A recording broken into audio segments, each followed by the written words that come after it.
नमस्कार दोस्तों, मैं हूं सत्या और स्वागत है आपका मेरे YouTube चैनल में। और जैसा आप देख सकते हैं, हम पढ़ रहे हैं business school second edition by Robert T Kiyosaki. और ये वीडियो नंबर 3 है, लेकिन चैप्टर दूसरा है, अमीर बनने के बहुत से तरीके। इसमें आप देखेंगे काफी सारे तरीके हैं अमीर बनने के, जिनको आप फॉलो करके अमीर बन सकते हैं। लेकिन जो ऑथर का अपना तरीका है 11th, जो सबसे लास्ट में है, वो ज्यादा बेस्ट है मेरे अपनी पर्सनल ओपिनियन से। बाकी आप बाकी के 10 तरीकों को भी अपना सकते हैं। और ये वीडियो थोड़ा सा लंबा है क्योंकि ये चैप्टर भी काफी लंबा हो गया है, तो आप पूरा वीडियो देखें। और अगर आपको वीडियो पसंद आए तो लाइक एंड शेयर करें। आइए चलिए स्टार्ट करते हैं। तो दोस्तों, पिछले वीडियो में हमने यहाँ पर छोड़ा था अमीर बनने के दूसरे तरीके। उम्मीद है आपको बुक सुनने में और पढ़ने में मजा आ रहा होगा। और आज हम स्टार्ट करेंगे इस चैप्टर में अमीर बनने के दूसरे तरीके। कई लोगों ने नेटवर्क मार्केटिंग बिजनेस बनाकर अथाह दौलत कमाई है। दरअसल मेरे कई सारे अमीर दोस्तों ने नेटवर्क मार्केटिंग बिजनेस से अपनी दौलत कमाई है, परंतु सच कहा जाए तो ढेर सारी दौलत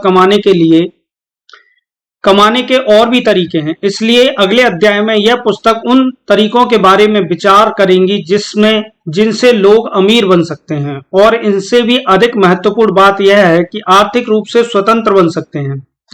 जीवन यापन के लिए धन कमाने की चाकरी, नौकरी की सुरक्षा के जाल और एक तनख्वाह से दूसरी तनख्वाह, एक गुजारा करने से मुक्ति हासिल कर सकते हैं।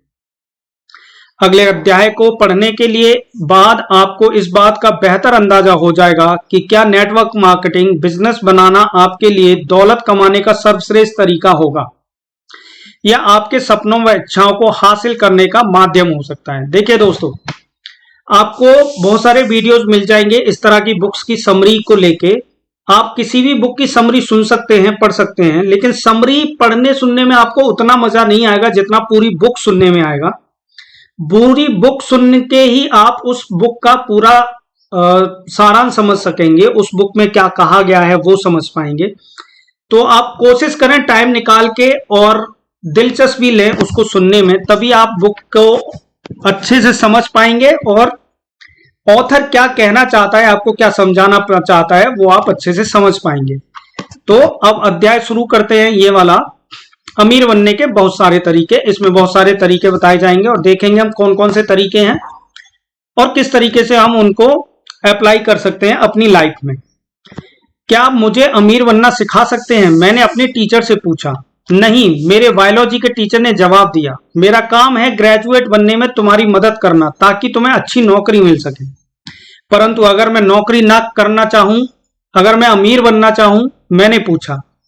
तुम अमीर क्यों बनना चाहते हो? टीचर ने पूछा। क्योंकि मैं स्वतंत्र होना चाहता हूं। मैं जो करना चाहता हूं उसे करने के लिए मैं पर्याप्त धन व समय चाहता हूं। मैं अपनी सारी जिंदगी किसी का कर्मचारी नहीं बनना चाहता। मैं यह नहीं चाहता कि मेरे जीवन के सपने मेरी तनख्वाह के आकार के हिसाब से तय हों। यह बकवास है। तुम असली अमीरों के जीवन के सपने देख रहे हो। अगर तुम्हारे अच्छे नंबर नहीं आएंगे और तुम्हें अच्छी तनख्वाह वाली नौकरी नहीं मिलेगी तो तुम अमीर नहीं बन सकते। टीचर ने कहा, अब अपने मेढक के पास जाओ। ये हमारे आपके साथ भी होता है, जब हम और आप भी स्कूल टाइम में होते हैं तो इसी तरीके के बाकी हमारे साथ भी होते हैं, और हमें सिर्फ वही भेड़ चाल वाली पढ़ाई पढ़ाई जाती है, चाहे दुनिया कहां से कहां पहुंच गई हो, लेकिन एजुकेशन सिस्टम वही चल रहा होता है जो आज से 20-30 साल पहले तैयार किया गया था। चलिए नेक्स्ट लाइन पे चलते हैं। अपनी दूसरी पुस्तकों और शैक्षणिक कार्यक्रमों में मैंने अक्सर 3 तरह की शिक्षाओं का उल्लेख किया है जो जीवन में वित्तीय रूप से सफल होने के लिए आवश्यक है। स्कॉलिस्टिक या अकादमिक, प्रोफेशनल और फाइनेंशियल शिक्षा। तो ऑथर कहता है कि 3 तरह की शिक्षा होती हैं, एक तो होलिस्टिक, अकादमिक और प्रोफेशनल और फाइनेंशियल शिक्षा। स्कॉलिस्टिक या अकादमिक शिक्षा क्या होती है? यह शिक्षा हमें पढ़ना, लिखना और गणित करना सिखाती है। यह बहुत ही महत्वपूर्ण शिक्षा है, खासकर आज की दुनिया में। व्यक्तिगत रूप से मैं इस शिक्षा में बहुत योग्य साबित नहीं हुआ। मैंने अपने अधिकांश जीवन में सी स्टूडेंट रहा क्योंकि मेरी उन बातों में रुचि नहीं थी जो पढ़ाई जाती थी। मैं बहुत धीमे पढ़ता हूं और मैं अच्छा नहीं लिखता हूं। हालांकि पढ़ने की मेरी गति कम है, परंतु मैं अधिक पढ़ाता हूं। बस पढ़ने की मेरी गति कम है और मुझे अक्सर एक पुस्तक को 2 या 3 बार पढ़ना पड़ता है, तब जाकर मैं उसे समझ पाता हूँ। मैं एक खराब लेखक भी हूँ, हालांकि मैं फिर भी लिखे जाता हूँ। विषय से हटकर मैं यह बता दूं कि हालांकि मैं एक खराब लेखक हूं, परंतु सौभाग्य से मेरी 6 पुस्तकें the New York times, the wall street journal और बिजनेस वीक की बेस्ट सेलर लिस्ट में आ चुकी हैं। देखिए कितने बड़े ऑथर हैं। जैसा मैंने रिच डैड पुअर डैड में बताया है कि बेस्ट राइटिंग, सबसे अच्छा लिखने वाला लेखक नहीं हूं, मैं एक बेस्ट सेलिंग लेखक हूं। इस क्षेत्र में मेरे अमीर डैडी की सेल्स ट्रेनिंग काम आई, हालांकि यह स्कूल में काम नहीं आई जहां नंबर दिए जाते थे। प्रोफेशनल शिक्षा। प्रोफेशनल शिक्षा क्या होती है? यह शिक्षा आपको सिखाती है कि पैसे के लिए किस तरह काम किया जाए। मेरी जवानी के दिनों में बुद्धिमान बच्चे डॉक्टर, वकील और अकाउंटेंट बनते थे। कई प्रोफेशनल स्कूल लोगों को medical assistant, plumber, builder, electrician और ऑटोमोबाइल मैकेनिक बनाना सिखाते हैं। अगर आप अपनी फोन बुक के पीले पृष्ठों में शिक्षा या स्कूल के कॉलम में देखेंगे तो आप पाएंगे कि यह पन्ने ऐसे स्कूलों से भरे पड़े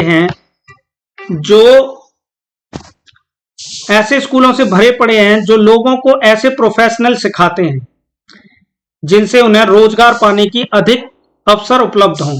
व्यक्तिगत रूप से चूंकि मैंने शिक्षा के पहले स्तर यानी अकादमिक शिक्षा में अच्छा प्रदर्शन नहीं किया था, इसलिए मुझे डॉक्टर, वकील या अकाउंटेंट बनने के लिए प्रोत्साहित नहीं किया गया। इसके बजाय मैं न्यूयॉर्क के एक स्कूल में गया जहां मैं शिप ऑफिसर बन गया। मैं शिप बेचा करता था, जैसे स्टैंडर्ड ऑयल के टैंकर्स और द लव बोट टेलीविजन कार्यक्रम में दिखाए जाने वाले जहाजों की तरह के पैसेंजर लाइनर्स। ग्रेजुएशन के बाद चूंकि वियतनाम युद्ध चल रहा था, इसलिए शिपिंग उद्योग में नौकरी करने के बजाय मैं फ्लोरिडा के पेंसाकोला में चला गया, जहां मैंने यूएस नेवी फ्लाइट स्कूल में अध्ययन किया। मैं एक पायलट बन गया और मैंने वियतनाम में मरीन कॉर्प्स की तरफ से उड़ानें भरी। मेरे दोनों डैडियों का कहना था कि देश की रक्षा करना एक पुत्र का कर्तव्य है, इसलिए मेरे भाई और मैंने वियतनाम जाने के लिए अपने नाम स्वेच्छा से दे दिए। जब मैं 23 साल का हुआ तो मेरे पास दो प्रोफेशन थे, एक शिप ऑफिसर का और दूसरा पायलट का, परंतु मैंने पैसे कमाने के लिए दरअसल इनमें से किसी का भी इस्तेमाल नहीं किया।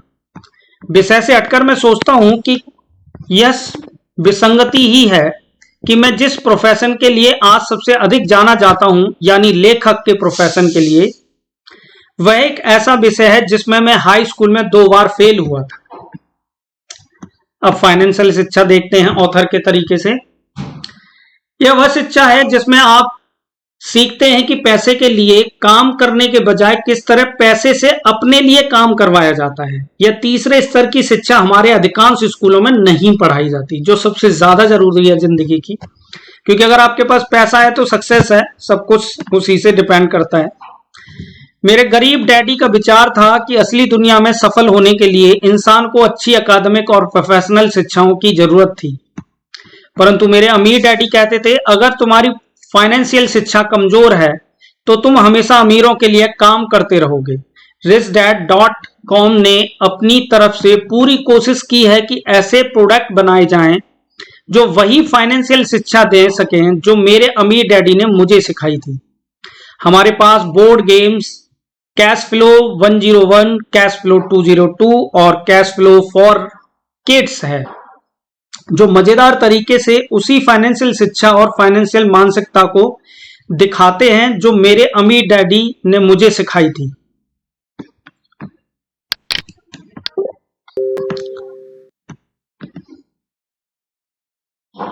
पैसे के लिए काम करने के बजाय पैसे से अपने लिए काम करवाना सीखें। एक फाइनेंशियल विपत्ति। मेरे विचार से अमेरिका और कई पश्चिमी देशों में एक फाइनेंशियल विपत्ति आने वाली है। एक फाइनेंशियल विपत्ति जिसका कारण यह है कि हमारी शिक्षा का सिस्टम विद्यार्थियों को पर्याप्त यथार्थवादी या फाइनेंशियल शिक्षा नहीं देता है। जैसे हम सभी दुर्भाग्य से जानते हैं कि हमें स्कूल में ज्यादा फाइनेंशियल शिक्षा नहीं मिली, और मेरे विचार से यह जीवन की एक बहुत महत्वपूर्ण योग्यता है कि पैसे को किस तरह से संभाला जाए और उसका कैसे निवेश किया जाए। हाल ही में हमने करोड़ों लोगों को स्टॉक मार्केट में खरबों डॉलर गंवाते हुए देखा। निकट भविष्य में एक फाइनेंशियल विपत्ति की भविष्यवाणी कर सकता हूं, क्योंकि 1950 के बाद पैदा होने वाले लाखों करोड़ों लोगों के पास रिटायरमेंट के लिए पर्याप्त धन नहीं होगा, रिटायरमेंट के लिए पैसा नहीं होगा। और इससे भी महत्वपूर्ण बात यह है कि लोगों के पास मेडिकल केयर के लिए पैसा नहीं होगा। मैं अक्सर फाइनेंशियल सलाहकारों को यह कहते हुए सुनता हूं, रिटायरमेंट के बाद आपके जीवन के खर्च कम हो जाते हैं। यह फाइनेंशियल सलाहकार अक्सर आपको यह बताना भूल जाते हैं कि रिटायरमेंट के बाद भले ही आपके जीवन के खर्च कम हो जाएं, परंतु आपके मेडिकल खर्च बढ़ जाते हैं। मेरे गरीब डैडी सोचते थे कि सरकार को उन लोगों का ध्यान रखना चाहिए जिनके पास पैसा नहीं है। हालांकि मैं दिल से उनकी बात से सहमत हूं, परंतु मेरा फाइनेंशियल मस्तिष्क अक्सर सोचता है कि सरकार किस तरह लाखों की मदद कर पाएगी जिन्हें जीवन के अन्य खर्चों के साथ साथ मेडिकल खर्च की जल्द ही जरूरत होगी। 2010 तक 83 मिलियन बेबी बूमर्स की पहली खेप रिटायर होना शुरू हो जाएगी। मैं यह सवाल पूछना चाहता हूं कि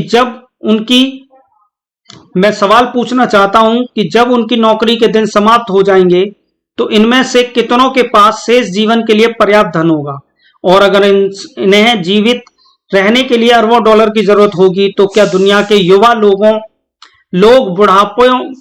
लोग बूढ़ों का खर्च उठाने के इच्छुक होंगे। मेरे विचार से यह अनिवार्य है कि हमारे स्कूल सिस्टम जितनी जल्दी हो सके फाइनेंशियल शिक्षा पढ़ाना शुरू करें।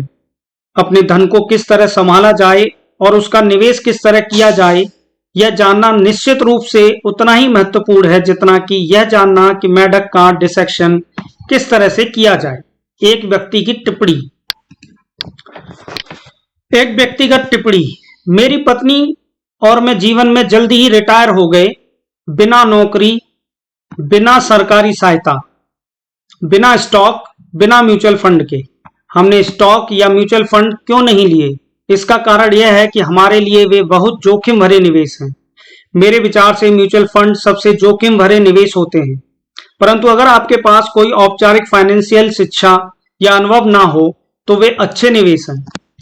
अगर आपने हाल ही में फाइनेंशियल न्यूज सुनी हो तो आप जानते होंगे कि मार्च 2000 में शुरू होने वाले स्टॉक मार्केट क्रैश के पहले फाइनेंशियल सलाहकार कह रहे थे, लंबे समय के लिए निवेश करो, खरीदो और पकड़े रहो और अपने स्टॉक को डाइवर्सिफाई कर लो, यानी अलग अलग क्षेत्रों का कंपनियों के शेयर खरीदो। स्टॉक मार्केट क्रैश के बाद वे सलाह दे रहे हैं, लंबे समय के लिए निवेश करो, खरीदो और पकड़े रहो और अपने स्टॉक को डाइवर्सिफाई कर लो। क्या आपको दोनों सलाहों में कोई अंतर नजर आता है? अपना खुद का बिजनेस बनाना अमीर बनने का सबसे अच्छा तरीका है। जब आप बिजनेस बना लें और आपके पास अच्छा कैश फ्लो आने लगे तो फिर आप दूसरी संपत्तियों में निवेश करना शुरू कर सकते हैं।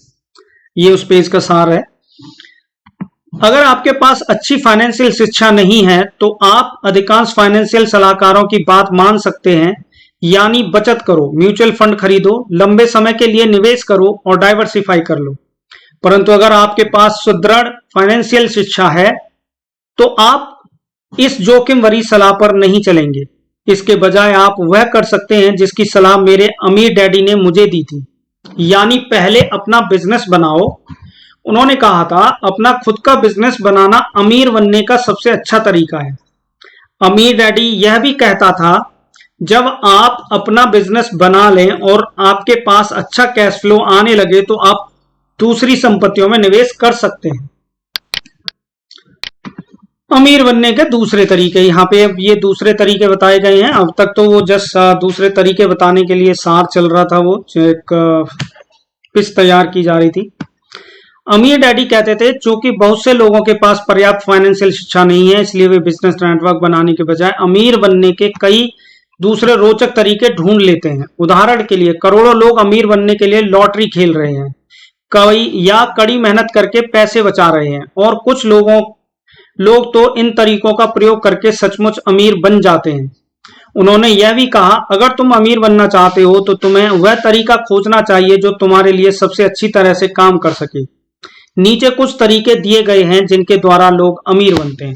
तो भाइयों तैयार हो जाओ, अब एक एक करके हम तरीका पढ़ेंगे जिससे आप अमीर बन सकते हैं, जिनको फॉलो करें अगर इस ऑथर के हिसाब से। तो नंबर 1, आप किसी के पैसे के लिए उससे शादी करके अमीर बन सकते हैं। ये बढ़िया तरीका है। देखो, आप एक अमीर सी लड़की ढूंढो और उससे शादी कर लो और पैसे वाले बन जाओ। यह अमीर बनने का बहुत लोकप्रिय तरीका है, परंतु मेरे अमीर डैडी कहा करते थे, तुम जानते हो किस तरह के लोग पैसे के लिए शादी करते हैं? आप बदमाश बनकर अमीर बन सकते हैं। दूसरा तरीका है ये, आप बदमाश बनकर अमीर बन सकते हैं। अमीर डैडी कहते थे, बदमाश बनने के साथ समस्या यह है कि आपको दूसरे बदमाशों के साथ काम करना पड़ता है। ज्यादातर बिजनेस विश्वास पर टिका होता है, परंतु जब आपके पार्टनर बदमाश होंगे तो आप किस तरह से उन पर भरोसा करेंगे? उन्होंने यह भी कहा, अगर आप ईमानदार हैं और आप बिजनेस में कोई ईमानदार गलती करते हैं तो ज्यादातर लोग समझ जाएंगे और आपको दूसरा मौका देंगे। इसके अलावा अगर आप अपनी गलतियों से सीखेंगे तो आप पहले से अच्छे बिजनेसमैन बन जाएंगे, परंतु अगर आप बदमाश हैं और आप कोई गलती करते हैं तो यह तो आप जेल जाएंगे या फिर आपके पार्टनर आपको अपने बेहतरीन तरीकों से उस गलती की सजा देंगे। तो भैया बदमाश बन जाओ अगर इन सब तरीकों से आपको अमीर होना है, और उसका नतीजा क्या होगा आप सोच सकते हैं। तीसरा तरीका, आप लालची बनकर अमीर बन सकते हैं। मेरे अमीर डैडी कहते थे, दुनिया ऐसे लोगों से भरी पड़ी है जो लालची बनकर अमीर होना चाहते हैं। लालची अमीर लोग सबसे अधिक आलोचना के पात्र होते हैं। काफी सारे लोगों का पैसा मार के खा जाते हैं। बहुत सारे लोग आपकी जिंदगी में भी आए होंगे ऐसे जो लालच के चक्कर में पैसा आपका खा जाते हैं। मेरी में भी बहुत सारे आए और आज भी झेल रहा हूं। 2000 के स्टॉक मार्केट क्रैश के बाद दुनिया ने उन कंपनियों की कहानियां चटकारे लेकर पढ़ी जिन्होंने अपने वित्तीय रिकॉर्ड तोड़ मरोड़ कर बताए थे। उन सीईओ के किस्से पढ़े जिन्होंने निवेशकों से झूठ बोला था। उन अंदर की जानकारी रखने वाले लोगों के बारे में पढ़ा जिन्होंने गैर कानूनी ढंग से शेयर बेचे थे, और कंपनी के अफसरों के बारे में भी लेख पढ़े जिन्होंने अपने कर्मचारियों को कंपनी के शेयर खरीदने को कहा था जबकि वे खुद अपने शेयर बेच रहे थे। महीनों तक समाचारों में एनरॉन, वर्ल्डकॉम, आर्थर एंडरसन और वॉल स्ट्रीट विश्लेषकों के लीडर्स के बारे में कहानियां आती रहीं जिन्होंने झूठ बोला था, धोखा दिया था और चोरी की थी। दूसरे शब्दों में इन अमीर लालची लोगों में से कुछ इतने लालची थे कि उन्होंने कानून तोड़ दिया और वे बदमाश बन गए। 21वीं सदी के पहले कुछ सालों ने लालच, भ्रष्टाचार और नैतिक मार्गदर्शन के अभाव के कुछ सबसे बुरे उदाहरण प्रस्तुत किए और यह सिद्ध किया कि बदमाश लोग सिर्फ वही नहीं होते जो मादक द्रव्यों का कारोबार करते हैं, नकाब पहनते हैं और बैंक लूटते हैं। आइए जी, चौथा तरीका क्या है? आप सस्ते बनकर भी अमीर बन सकते हैं। अमीर डैडी कहते थे, सस्ते बनकर अमीर बनने की कोशिश करना सबसे लोकप्रिय तरीका है।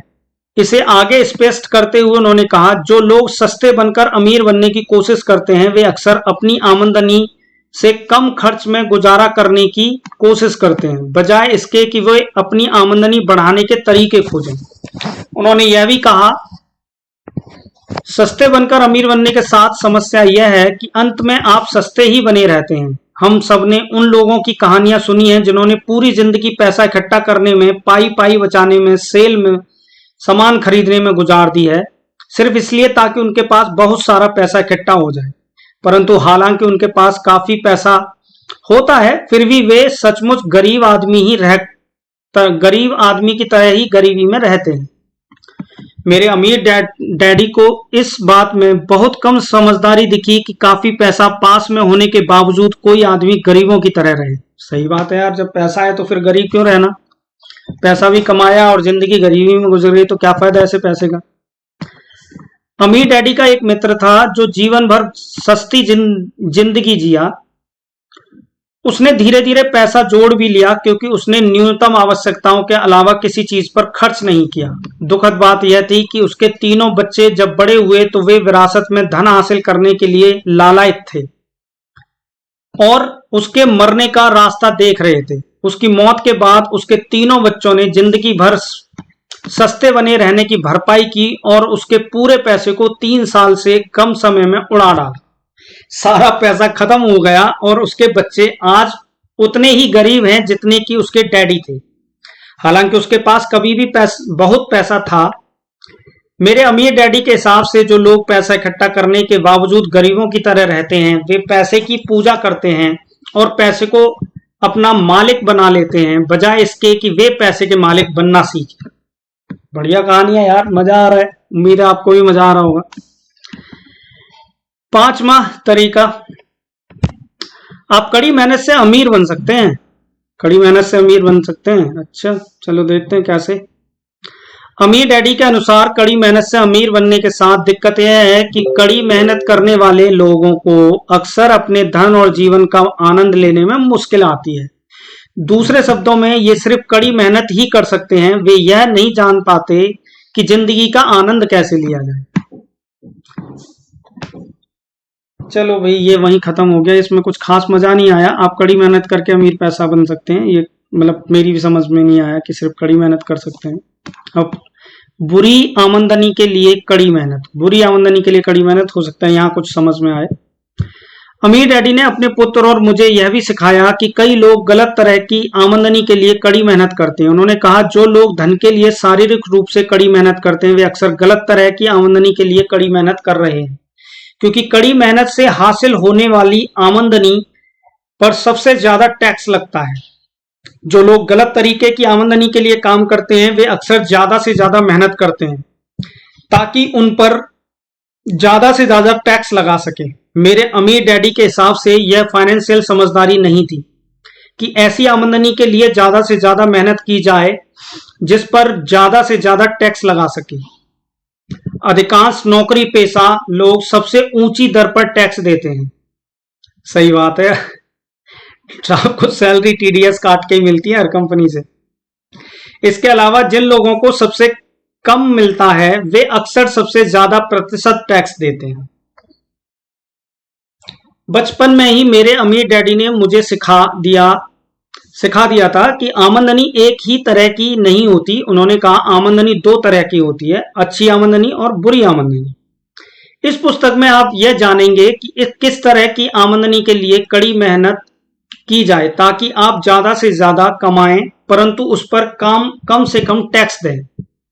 अमीर डैडी ने अपने पुत्र और मुझे यह भी बताया कि कई लोग जिंदगी भर कड़ी मेहनत करते हैं, परंतु अंत में उनके पास अपनी कड़ी मेहनत के बदले में दिखाने के लिए कुछ नहीं होता।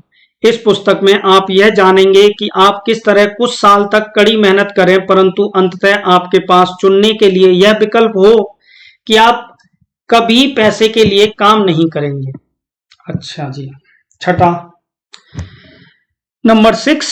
अब ये कौन सा तरीका है? आप अत्यधिक स्मार्ट, प्रतिभाशाली, आकर्षक या गुणी होकर अमीर बन सकते हैं। जैसे फिल्म सेलिब्रिटीज वगैरह होते हैं, क्रिकेट प्लेयर्स होते हैं या दूसरे गेम प्लेयर्स होते हैं, स्पोर्ट्समैन वगैरह होते हैं, वो भी ये सब चीजें करके पैसा कमा लेते हैं। टाइगर वुड्स अत्यंत प्रतिभाशाली गोल्फर के एक उदाहरण हैं। एक गोल्फर जिन्होंने अपनी प्रतिभा को विकसित करने में कई साल लगाए, परंतु प्रतिभाशाली, स्मार्ट या गुणी होना अमीर बनने की गारंटी नहीं है। अमीर डैडी कहते थे, दुनिया ऐसे प्रतिभाशाली लोगों से भरी पड़ी है जो कभी अमीर नहीं बन पाते। हॉलीवुड में ही देख लो, वहां पर आपको कई सुंदर, आकर्षक और प्रतिभाशाली एक्टर मिलेंगे जिनकी आमदनी ज्यादातर लोगों से कम है। आंकड़ों से यह भी पता चला है कि 65% प्रोफेशनल एथलीट अपना कैरियर समाप्त होने के 5 साल बाद तक दिवालिया हो जाते हैं। ऐसा तो इंडिया में भी काफी लोगों के साथ होता है। पैसा कमाने के बाद वो जल्दी खर्च कर देते हैं और फिर बेकार। पैसे की दुनिया में अमीर बनने के लिए यह ईश्वर द्वारा आपको दिए गए दिमाग, प्रतिभा व सुंदरता ही काफी नहीं है। आपको इससे अधिक की आवश्यकता होती है। सही है। अब 7वां तरीका कौन सा है? आप किस्मत के सहारे अमीर बन सकते हैं। चलिए किस्मत भी देख लेते हैं। किस्मत के सहारे अमीर बनने की कोशिश करना लगभग उतना ही लोकप्रिय है जितना कि सस्ते बनकर अमीर बनने की कोशिश करना। जैसा हम में से ज्यादातर लोग जानते हैं, करोड़ों लोग लॉटरी, रेस के घोड़ों, कसिनो और खेलों पर अरबों डॉलर, शायद खरबों डॉलर दांव पर लगाते हैं और सभी यह उम्मीद करते हैं कि किस्मत उन पर मेहरबान होकर उन्हें अमीर बना देगी। जैसा हम सभी जानते हैं कि एक ही व्यक्ति खुशकिस्मत होगा जबकि हजारों या लाखों लोग बदकिस्मत होंगे। अध्ययनों से यह भी पता चला है कि अधिकांश लॉटरी जीतने वाले ढेर सारी दौलत जीतने के बाद भी दिवालिया हो जाते हैं। जैसा एग्जाम्पल हमारे देश में भी है, करोड़पति बनने के बाद केवीसी में वो बेचारा पता नहीं कहाँ गया और कितना दिवालिया हो गया। हालांकि जो दौलत उन्होंने जीती थी वह इतनी अधिक थी कि उससे कमाने के लिए उन्हें 5 जन्म लेने पड़ते। इसलिए एक या 2 बार खुशकिस्मत हो जाना यह मतलब नहीं कि आप अपनी संपत्ति को अपने पास रख पाएंगे। मींस कुल मिला के बात यह है कि आप पैसा कहीं से भी और कैसे भी कमा लीजिए, लेकिन आपको फाइनेंशियल सिस्टम को जानना और उसको मैनेज करना आना चाहिए। आपने एक तरीके से पैसा कमा भी लिया कहीं से भी, तब भी आप उसको मैनेज करने के लिए आपको समझदारी होनी चाहिए और आपको उसके आगे की चीजों में इन्वेस्ट करना चाहिए, जिससे कि आप दूसरी चीजों के लिए और फ्यूचर के लिए अपनी सिक्योरिटी संभावित या पक्की कर सके। 8वां नंबर, आप पैतृक संपत्ति के मालिक बनकर अमीर बन सकते हैं। जब हम 20 साल के होते हैं तो आमतौर पर हमें यह मालूम हो जाता है कि हमें विरासत में क्या मिलने वाला है। अगर आप यह जानते हो कि आपको ज्यादा कुछ नहीं मिलने वाला, तो स्पष्ट रूप से आपको अमीर बनने का कोई दूसरा तरीका ढूंढ लेना चाहिए। 9वां नंबर, आप निवेश करके अमीर बन सकते हैं। मुझे अक्सर जो शिकायतें सुनने को मिलती हैं, ऑथर कहते हैं, मुझे जो शिकायतें अक्सर सुनने को मिलती हैं उनमें से एक यह है कि निवेश करने के लिए पहले आपके पास धन होना चाहिए। ज्यादातर मामलों में यह बात सही है। निवेश के साथ एक और समस्या है, अगर आप वित्तीय रूप से शिक्षित नहीं हैं और आपके पास निवेश करने का प्रशिक्षण नहीं है, तो आप अपने पूरे निवेश को गंवा सकते हैं। हाँ, जैसे कि हमने स्टॉक मार्केट जोखिम भरा और अविश्वसनीय है, वैसे ही आजकल क्रिप्टो मार्केट है। क्रिप्टो करेंसी में भी अगर आप इन्वेस्ट करेंगे तो अगर आपने सही तरीके से नहीं जाना सीखा है तो आप अपना पैसा गंवा देंगे, वो भी काफी जोखिम भरा है। जिसका अर्थ यह है कि एक दिन आप पैसा कमाते हैं और अगले दिन आपका सारा पैसा चला जाता है। रियल एस्टेट में हालांकि आप निवेश करने के लिए अपने बैंकर का पैसा इस्तेमाल कर सकते हैं, परंतु प्रचुर संपत्ति हासिल करने के लिए फिर भी थोड़े धन और शिक्षा की जरूरत होती है। इस पुस्तक में आप यह पाएंगे कि किस तरह निवेश करने के लिए पैसा हासिल किया जाए, परंतु इससे भी महत्वपूर्ण बात आप यह सीखेंगे कि किस तरह अपने पैरों का जोखिम उठाने से पहले निवेशक बना जाए। 10वां तरीका, आप बिजनेस बनाकर अमीर बन सकते हैं। चलिए भाई, बिजनेस कैसे बनाएं? बिजनेस बनाना वह तरीका है जिसके द्वारा ज्यादातर अमीर लोग बहुत अमीर बने हैं। बिल गेट्स ने माइक्रोसॉफ्ट बनाया, माइकल डेल ने अपने डॉर्मिटरी रूम में डेल कंप्यूटर्स की स्थापना की। जीरो से बिजनेस बनाने के साथ समस्या यह है कि यह अमीर बनने के सभी तरीकों में सबसे जोखिम भरा है। फ्रेंचाइजी खरीदना, जो कम जोखिम भरा है, बहुत महंगा हो सकता है। जाने माने फ्रेंचाइजी खरीदने की कीमत $1 लाख से $15 लाख के बीच हो सकती है और इसमें सिर्फ फ्रेंचाइजी के अधिकार ही शामिल है। जैसे आजकल डोमिनोज और मैकडॉनल्ड्स वगैरह की फ्रेंचाइजी जगह जगह लोग खोल लेते हैं और अपना पैसा इन्वेस्ट करके कमाना शुरू कर देते हैं, लेकिन ये श्योर नहीं है कि जिस एरिया में आप खोल रहे हैं वहां पे वो चलेगा नहीं चलेगा, तो आपका वो भी जोखिम भरा हो सकता है। शुरुआती फीस के बाद ट्रेनिंग, एडवर्टाइजिंग और समर्थन के लिए आपको हर महीने कंपनी हेडक्वार्टर को भुगतान करना होगा। इसके अलावा यह समर्थन भी इस बात की कोई गारंटी नहीं देता कि आप प्रचुर संपत्ति कमा ही लेंगे। कई बार आदमी को अपने फ्रेंचाइजर या कंपनी हेडक्वार्टर को भुगतान करना ही होता है, भले ही उसका व्यक्तिगत फ्रेंचाइजी घाटे में चल रहा हो। हालांकि फ्रेंचाइजी खरीदना जीरो से अपना खुद का बिजनेस शुरू करने से कम जोखिम भरा है, परंतु आंकड़े बताते हैं कि 1/3 फ्रेंचाइजी अंततः दिवालिया ही हो जाते हैं। बड़े बिजनेस मालिकों और छोटे बिजनेस मालिकों के बीच का अंतर, ये अंतर है। देखिए, थोड़ा वीडियो बड़ा होता जा रहा है, लेकिन चैप्टर काफी बड़ा है और इसको हम कोशिश करेंगे एक ही वीडियो में पूरा कंप्लीट करने की। जिससे कि नेक्स्ट वीडियो में हम नेक्स्ट अध्याय शुरू कर सकें और अध्याय वाइज एक एक करके वीडियो बना सकें। और आपने अगर चैनल सब्सक्राइब नहीं किया है तो चैनल सब्सक्राइब कर ले। और भी हम बहुत सारी बिजनेस रिलेटेड बुक्स को पढ़ेंगे और उसके बारे में भी सीरीज बनाएंगे। वेब प्लेलिस्ट आप देख सकते हैं। तो अब स्टार्ट करते हैं। बड़े बिजनेस मालिकों और छोटे बिजनेस मालिकों के बीच का अंतर। अमीर बनने के 11वें तरीके पर आगे बढ़ने से पहले ये मैं बताना चाहता हूं कि छोटे बिजनेस मालिक और बड़े बिजनेस मालिक में क्या अंतर होता है।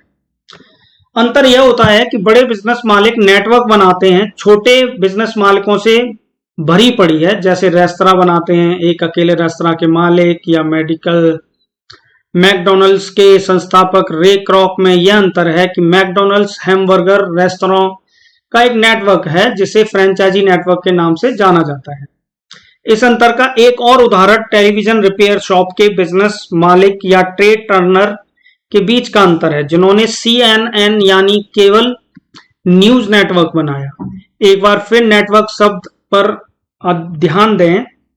असली बात यह है कि छोटे बिजनेस मालिक और बड़े बिजनेस मालिक के बीच अंतर उनके नेटवर्क के आकार का होता है। हालांकि कई छोटे बिजनेस मालिक अपने बिजनेस के मालिक होते हैं, परंतु बहुत कम बिजनेस मालिक नेटवर्क बनाते हैं। आसान शब्दों में कहा जाए तो बिजनेस नेटवर्क बनाकर ही दुनिया के सबसे अमीर लोग अमीर बनते हैं। अमीर बनने का 11वां तरीका। तो उन्होंने ये एक पिच बना के तैयार की आपके 11वें तरीके के लिए। और 11वां तरीका जब आप पढ़ेंगे तो समझेंगे कि छोटे बिजनेस ओनर और बड़े बिजनेस ओनर का जो अंतर है उसका क्या बेनिफिट मिलेगा आपको इसमें।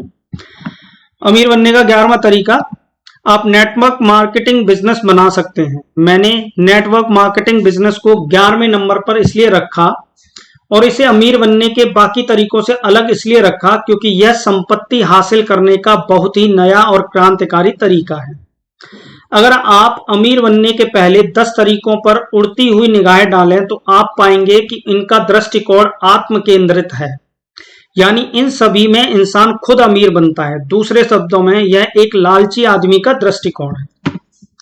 उदाहरण के तौर पर वह आदमी जो सस्ते बनकर अमीर बनने की कोशिश करता है, उसका पूरा ध्यान सिर्फ खुद के अमीर बनने पर होता है और शायद अपने परिवार और दोस्तों को अमीर बनाने पर भी। जो पैसे के लिए शादी करता है वह निश्चित रूप से अपने खुद के लिए पैसा हासिल करने की फिराक में रहता है। बड़ा बिजनेस भी कुछ चुनिंदा लोगों को ही अमीर बनाने पर अपना ध्यान केंद्रित करता है। जब फ्रेंचाइजी आए तो उन्होंने अधिक लोगों के लिए यह संभावना बनाया कि बिजनेस मालिक बन सकें और संपत्ति में हिस्सेदारी कर सकें। परंतु ज्यादातर मामलों में फ्रेंचाइजी केवल उन्हीं लोगों को मिल सकते हैं जिनके पास फ्रेंचाइजी खरीदने के लिए पैसा है। और जैसा मैंने पहले ही कहा है, आज की तारीख में मैकडॉनल्ड्स फ्रेंचाइजी की कीमत $10 लाख है। Oh my God. बहरहाल मैं यह नहीं कह रहा हूं कि यह लोग बुरे या लालची हैं।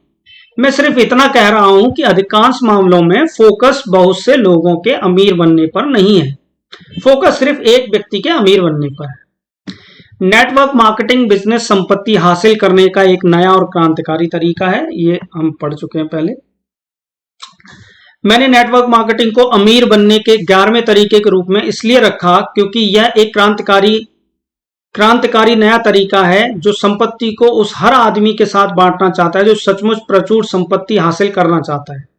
नेटवर्क मार्केटिंग सिस्टम इस तरह से बनाया गया है कि कोई भी आदमी इस संपत्ति में हिस्सेदारी कर सकता है। नेटवर्क मार्केटिंग सिस्टम, जिसे मैं अक्सर व्यक्तिगत फ्रेंचाइजी या एक अदृश्य बड़ा बिजनेस नेटवर्क कहता हूं, मेरे विचार से पैसे कमाने का बहुत ही प्रजातांत्रिक तरीका है। यह सिस्टम हर उस आदमी के लिए खुला है जिसमें आगे बढ़ने की इच्छा है, संकल्प है और लगन है। यह सिस्टम इस बात की सचमुच परवाह नहीं करता कि आप किस कॉलेज में पढ़े हैं, या आप कॉलेज में पढ़े भी हैं या नहीं, या आप आज कितना धन कमा रहे हैं, आपकी जाति या लिंग क्या है, आप कितने आकर्षक हैं और आपके माता पिता क्या हैं, और आप कितने लोकप्रिय हैं। ज्यादातर नेटवर्क मार्केटिंग कंपनियां मूलभूत रूप से सिर्फ इस बात की परवाह करती हैं कि आप सीखने के लिए, बदलने और विकास करने के लिए कितने इच्छुक हैं। और जब आप बिजनेस मालिक बनना सीखते हैं तो क्या आप में वह हौसला है कि आप राह में आने वाली मुश्किलों से नहीं घबराएंगे। नेटवर्क मार्केटिंग सिस्टम जिसे मैं अक्सर व्यक्तिगत फ्रेंचाइजी कहता हूं, संपत्ति कमाने का बहुत ही प्रजातांत्रिक तरीका है। ये पिछले चैप्टर का या पिछले पेज का सार है जो इस एक बोल्ड लाइन में लिखा है उन्होंने। हाल ही में मैंने एक बहुत प्रसिद्ध और अमीर निवेशक की ऑडियो रिकॉर्डिंग सुनी जो एक प्रसिद्ध बिजनेस स्कूल में भाषण दे रहे थे। मैंने उस स्कूल या उस निवेशक का नाम इसलिए नहीं बता रहा हूं क्योंकि मैंने जो कहने जा रहा हूं वह उनके लिए बहुत अच्छी बात नहीं है। उन्होंने कहा था, मैं लोगों को निवेश करना सिखाने में रुचि नहीं लेता। मैं जीवन में आगे बढ़ने में, गरीब लोगों की मदद करने में रुचि नहीं लेता। मैं सिर्फ यह चाहता हूं कि आप जैसे बुद्धिमान लोगों के साथ इस प्रसिद्ध बिजनेस स्कूल में समय बिताऊं।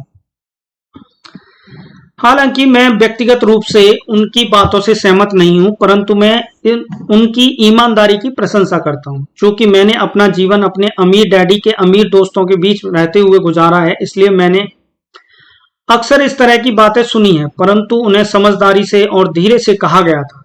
वे लोग सार्वजनिक चैरिटी कार्यक्रमों में जाते थे और लोकप्रिय परोपकारी कार्यों में दान भी देते थे, परंतु उनमें से कोई ऐसा सिर्फ इसलिए करते थे ताकि उन्हें सामाजिक सराहना और सम्मान मिले।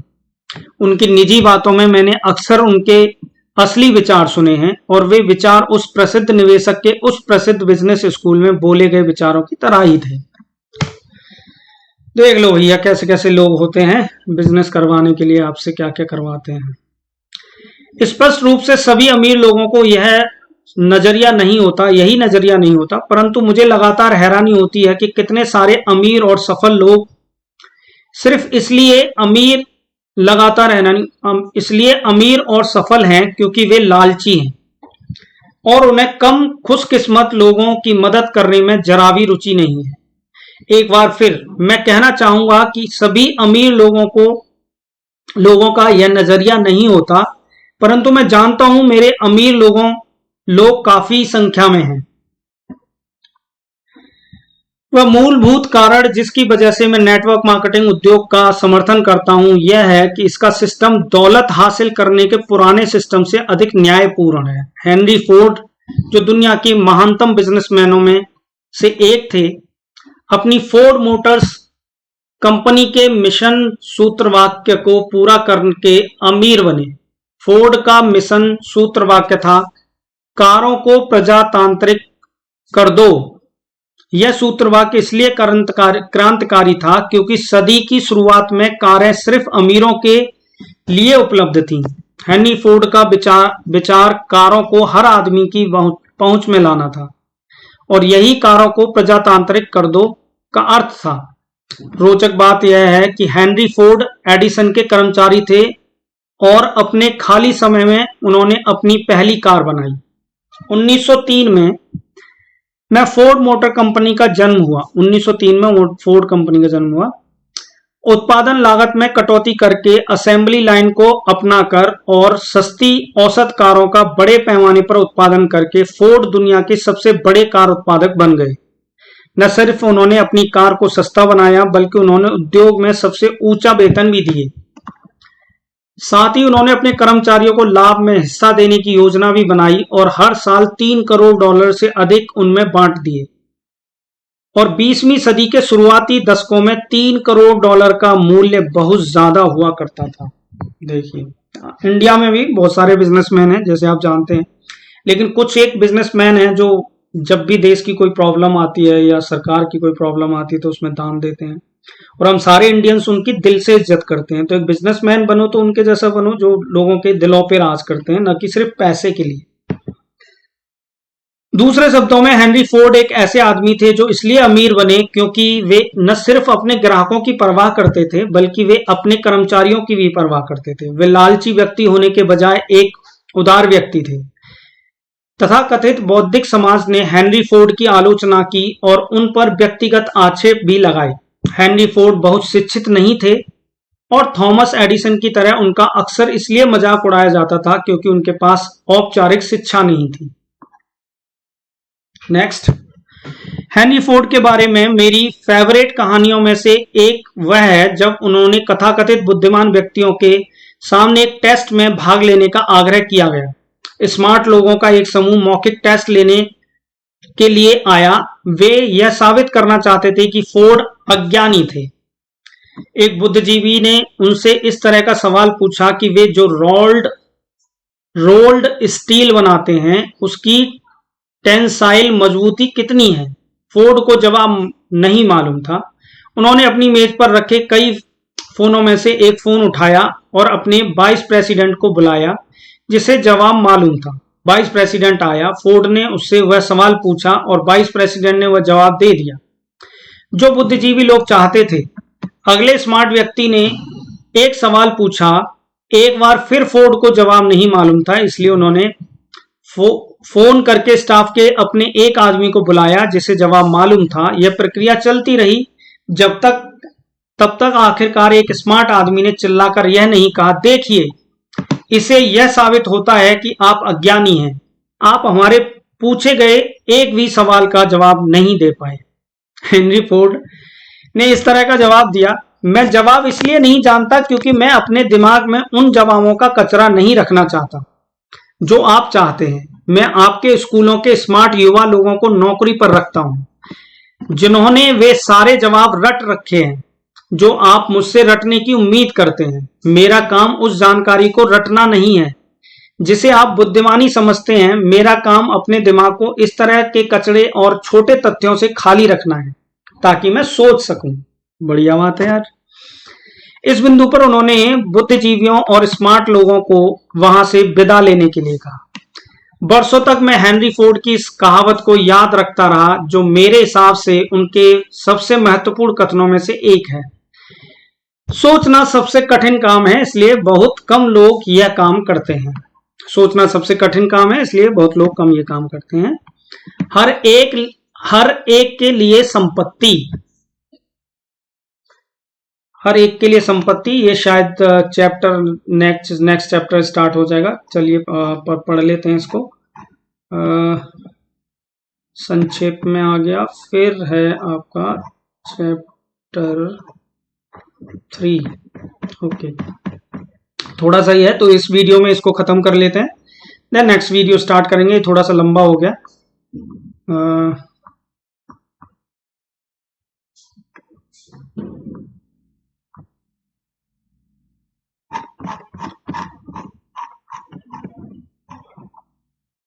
हर एक के लिए संपत्ति।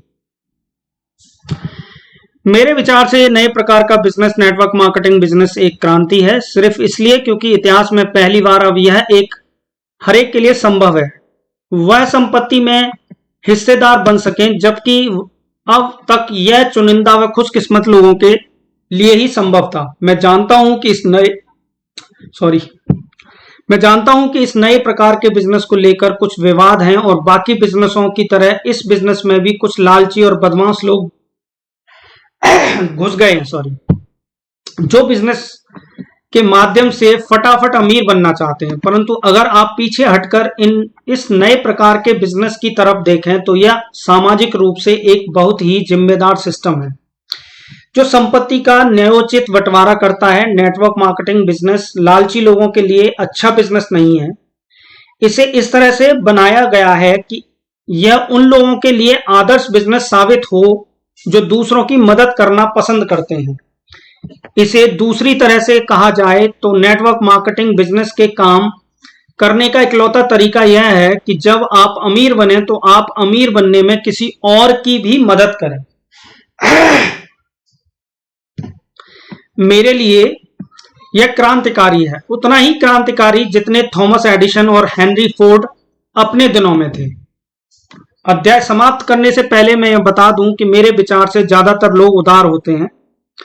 मैं लालच की निंदा नहीं करता क्योंकि थोड़ा बहुत लालच और व्यक्तिगत आत्मरुचि हमेशा स्वास्थ्य होते हैं, परंतु जब लालच या व्यक्तिगत लाभ सीमा से बहुत अधिक बढ़ जाता है तभी हमसे ज्यादातर लोग विरोध करते हैं या नफरत में अपना सिर हिलाते हैं। क्योंकि ज्यादातर लोग उदार हैं और अपने साथी इंसानों की मदद करना चाहते हैं, इसलिए नेटवर्क मार्केटिंग बिजनेस सिस्टम का नया प्रकार अधिक लोगों को यह शक्ति देता है कि वे दूसरों की मदद कर सकें। हालांकि यह नए प्रकार का बिजनेस सिस्टम हर एक के लिए नहीं है, परंतु अगर आप ऐसे व्यक्ति हैं जो आर्थिक लक्ष्यों व सपनों तक पहुंचने में ज्यादा से ज्यादा लोगों की सचमुच मदद करना चाहते हैं, तो नेटवर्क मार्केटिंग बिजनेस को टटोल कर देखने में आप अपने समय का सदुपयोग ही करेंगे।